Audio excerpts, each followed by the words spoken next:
திமுகல அவர் இணைஞ்சதுங்கிறது இது ஏற்கனவே எதிர்பார்க்கப்பட்டது தான். போன ஒரு மாதத்துக்கு முன்னாடியே வந்து இது பேச்சுவார்த்தை இருந்தது, போவாருன்னு பார்த்தாங்க. அது கடைசியில ஒரு மாதம் ட்ராக் ஆகி அப்புறம் போயிருக்காரு. அது திமுகங்கிறது இன்னைய தேதிக்கு வந்து அது ஒரு ஓல்டேஜ் ஹோம். இந்த ஆதரவற்றோர் இல்லம்னு சொல்லுவாங்கள்ல, அரசியலில் வாழ்வந்தோருக்கெல்லாம் வாழ்வளிக்கக்கூடிய ஒரு ஆதரவற்றோர் இல்லமாக இருக்குது. அந்த ஆதரவற்றோர் இல்லத்தில் இவர் ஒரு 101வது நபராக போய் சேர்ந்திருக்கிறார் அப்படிங்கிற மாதிரி தான் இதை பார்க்க வேண்டியிருக்குது. இது ஓபிஎஸ் போயிட்டதுனால அவர் அதிமுகவில் இல்லை. அவர் 2017க்கு அப்புறம் அவர் அதிமுகவில் இல்லை. அதனால் இவர் போனதுனால அதிமுகவுக்கும் சரி, யாருக்குமே சரி அது பெரிய ஒரு இழப்பு கிடையாது. ஆனால் திமுகவுக்கு இது ஒரு மிகப்பெரிய இழப்பு. ஓகே. அந்த திமுக இணைஞ்சதுக்கு பிறகு செய்தியாளர் சந்திப்பில் என்ன சொல்றாங்கன்னா, அதிமுகவுக்கு இதுக்கப்புறம் வந்து எதிர்காலமே இல்லை அப்படின்ற மாதிரி சொல்லியிருக்காருல்ல மேம்.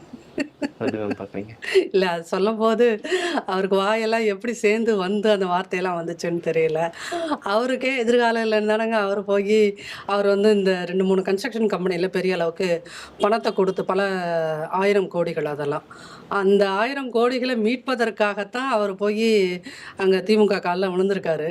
அப்போ இவரே காசை மீட்கிறதுக்காக இன்னொரு கட்சி காலில் போய் விழுந்துட்டு இப்படி பேசுறதெல்லாம் இருக்குல்ல, அதிமுகவை பற்றி பேசுறதுக்கு ஓபிஎஸ் என்கின்ற ஒரு அனாதைக்கு, ஒரு அரசியலில் வாழ்விழந்த அனாதைக்கு எந்தவித யோக்கியதையும் கிடையாது அப்படிங்கிறது தான் உண்மை.